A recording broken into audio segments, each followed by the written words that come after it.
First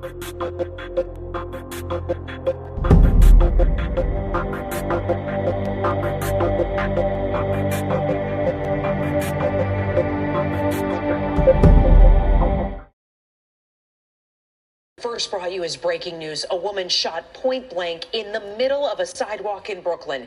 The victim collapsed just steps from a deli in Park Slope. And tonight we have chilling surveillance video of the crime that can only be described as an execution. April 21st, 2021. Park Slope, Brooklyn. The corner of 4th Avenue and St. Mark's Place was busy with people walking and cars passing by. 51-year-old Nichelle Thomas stepped up to the door of her neighborhood bodega, a place she visited regularly, where the workers knew her by face. As she'd done dozens of times before, she reached for the handle to open the door, but this time, she never made it inside. Surveillance cameras captured what happened next in full. A woman dressed in all black came rushing up the sidewalk from behind, moving fast. She closed the distance before Nichelle could turn around. The woman raised a .38 caliber revolver and fired a single shot into the back of Nichelle's head at point-blank range. Nichelle collapsed on the sidewalk. Minutes later, she would be rushed to New York Presbyterian Brooklyn Methodist Hospital, where she was pronounced dead. At first, investigators would focus on what the footage clearly showed, a targeted shooting carried out in broad daylight.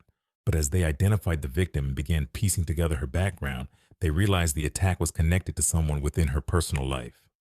Nichelle Thomas lived just a couple of blocks from where she lost her life. She was a mother of 2 and a grandmother. She had been studying at New York Theological Seminary in Manhattan, working toward a degree that would allow her to become a mental health counselor. Friends and family described her as someone who exuded joy, someone kind, someone open-minded, someone who showed up, a person with a selfless heart. Investigators didn't have to search long for a suspect. The surveillance footage left little uncertainty. The shooter's face, her clothing, her movements, all of it had been captured in broad daylight on a public street in Brooklyn. And within hours, the case took an unexpected turn. Instead of fleeing or going into hiding, the suspect walked directly into a police precinct and turned herself in. Letitia Bell, 38 years old from the Bronx, entered the 78th precinct with the weapon still inside her bag. She approached the front desk and immediately told officers why she was there. "I am turning myself in for the homicide. The gun is inside the bag. I need to talk to the homicide detective. I did the shooting."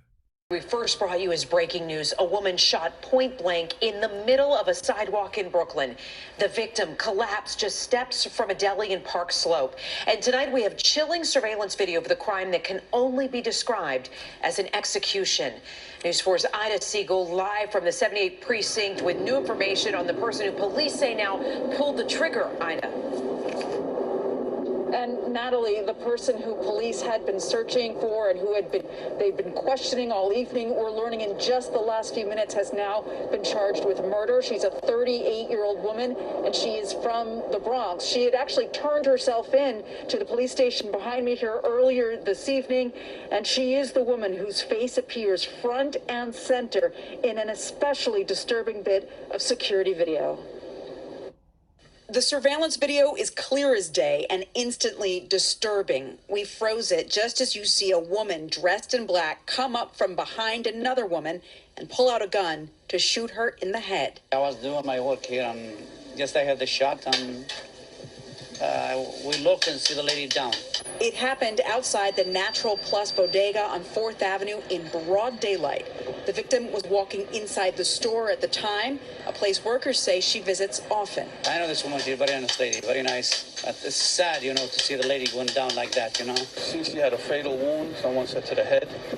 And as they were loading her, one of the paramedics was doing chest compressions while they were loading her into the ambulance. Tonight, law enforcement sources say the woman with the gun is an ex-girlfriend, and she turned herself into police hours after the shooting. Neighbors say the victim, known to them as Nichelle Thomas, lives just a couple blocks away from where she was killed. I was devastated. I couldn't believe it. I played with her dogs. It was a really nice person. Neighbors who asked not to be identified tell me Nichelle and her ex-girlfriend had a volatile relationship, fighting often. How that escalated to murder is unclear. Didn't even give her a chance. I mean, she didn't see or feel anything, and it's very sad. I'm really upset about it. Police have now identified that shooter as 38-year-old Letitia Bell. Again, she is from the Bronx, and she is charged with murder tonight. Letitia Bell and Nichelle Thomas had a history, a long one, an on and off relationship that Bell's own sister described as plagued by domestic violence issues, with Bell allegedly acting as the aggressor in many of those incidents. With mental issues for a very long time. And the other party was very aware of it, which I'm so sorry that she had to go through this. I'm sorry that both of them had to go through this. Because my sister don't deserve this, period. She don't. She tried to leave her alone. The woman kept coming back to her. Every time she seen my sister doing well, she kept going back to her.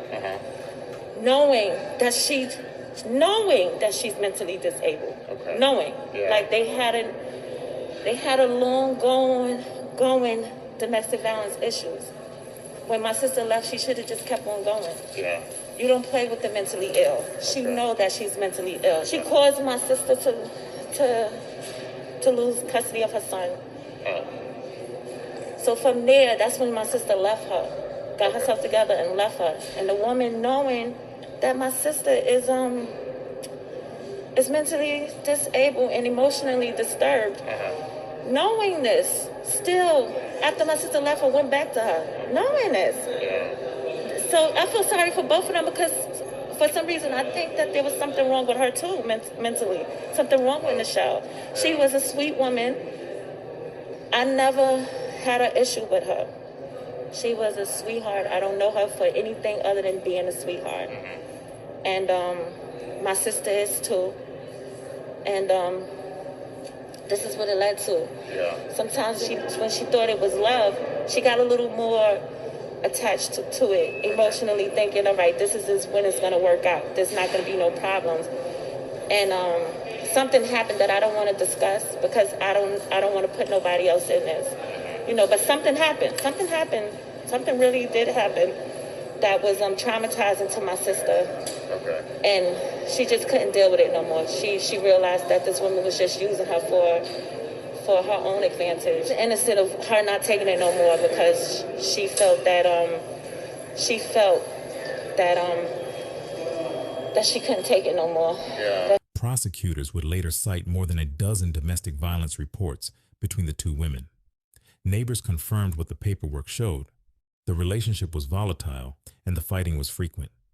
Letitia Bell was arraigned in Brooklyn Criminal Court and ordered held without bail. Her defense attorney immediately requested a psychiatric evaluation before proceedings moved forward, pointing to Bell's documented history of mental illness as a factor the court needed to consider. In June 2021, a Brooklyn grand jury indicted Bell on 1 count of second-degree murder and 2 counts of criminal possession of a weapon. The Brooklyn District Attorney's Office noted that if convicted of the top count, Bell faced up to 25 years to life in prison. Brooklyn District Attorney Eric Gonzalez called the shooting what the surveillance footage made plain, a broad daylight execution. This broad daylight shooting tragically cut short the life of a beloved mother and a treasured member of her community.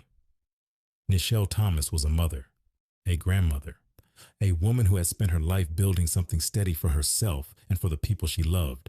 She was 2 blocks from home on a familiar afternoon, walking a street she had walked countless times before, a place that should have offered nothing more than routine.